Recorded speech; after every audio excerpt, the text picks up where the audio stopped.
Hello everyone, नमस्ते, welcome back to हमारा Bundelkhand. I am back with another video और इस वीडियो का नाम है या टॉपिक है जालौन, इतिहास जालौन का या फिर हिस्ट्री ऑफ जालौन। तो आज हम जानेंगे जालौन के बारे में सब कुछ, तो स्टे ट्यून। और वीडियो में चलने से पहले प्लीज़ लाइक कर देना वीडियो को और सब्सक्राइब कर देना। अब टाइम वेस्ट नहीं करते, चलते हमारे वीडियो की तरफ। ऐसा कहते हैं कि जालौन का जो नाम है जालौन वो ऋषि जलवान के नाम पर पड़ा, लेकिन कुछ लोकल रेजिडेंट्स हैं उनका ये भी मानना है कि एक सनाड्य ब्राह्मण थे जलीम और उनके नाम पर ये जालौन पड़ा। जिला जालौन 3 नदियों से घिरा है, बेतवा, पहुज और यमुना, और इस वजह से यहाँ की जो ज़मीन थी वो बहुत अच्छी थी और बहुत उपजाऊ थी, और इस वजह से ये बहुत ही पुराना एरिया है जहाँ पे लोगों ने रहना शुरू किया।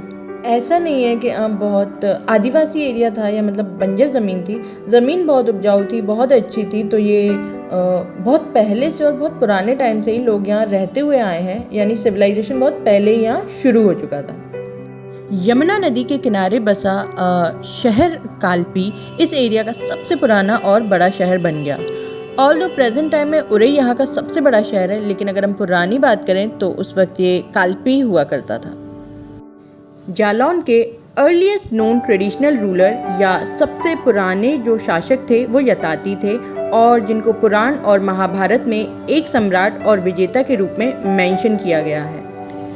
इस एरिया से जुड़े सबसे पहले नोन आर्य लोग चेडिस थे।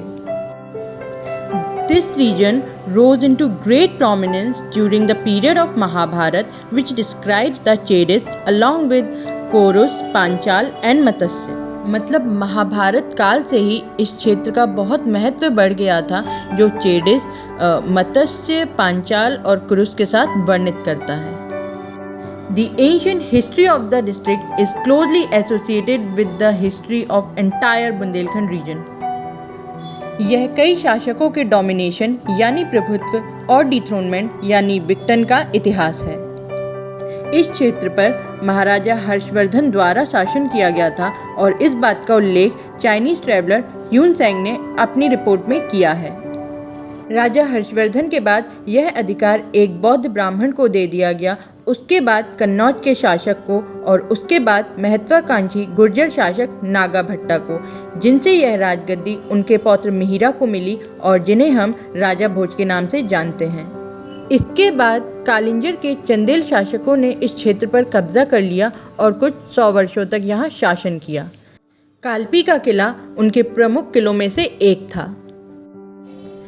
शुरुआत में जालौन 2 राजपूत कुलों का घर हुआ करता था, ईस्ट यानी कि पूरब में चंदेल और वेस्ट यानी कि पश्चिम में कछवाहा।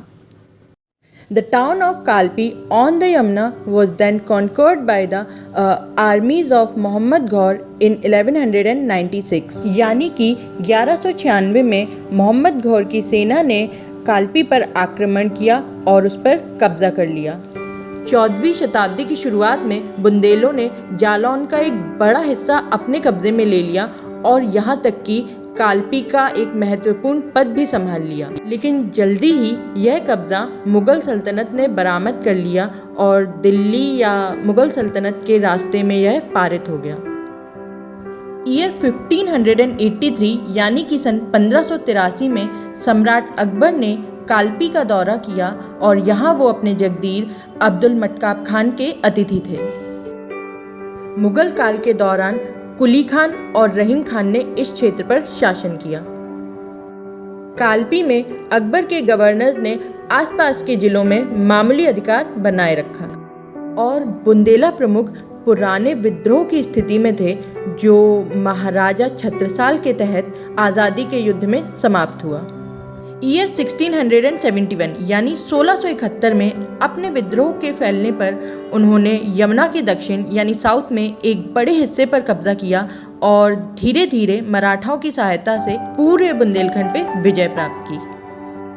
1732 यानी कि 1732 में अपनी मृत्यु पर उन्होंने अपने राज्य का 1/3 हिस्सा यानी कि 1/3 पार्ट अपने मराठा सहयोगी दल को दे दिया था, और जिस पर आगे उन्होंने राज किया।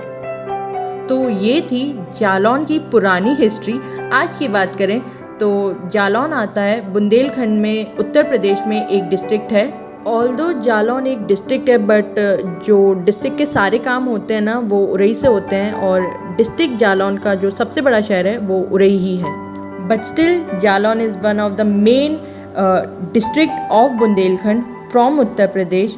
और ज़िला तो है ही, भले ही उरई में काम होते हैं बट जालौन ज़िला है, डिस्ट्रिक्ट है। So that's it for today. अगर आपको वीडियो पसंद आया, थोड़ा सा भी इंफॉर्मेटिव लगा हो तो प्लीज़ लाइक कर देना, क्योंकि एक वीडियो को बनाने में बहुत मेहनत लगती है। And thanks for watching. Till then bye bye, take care, नमस्ते।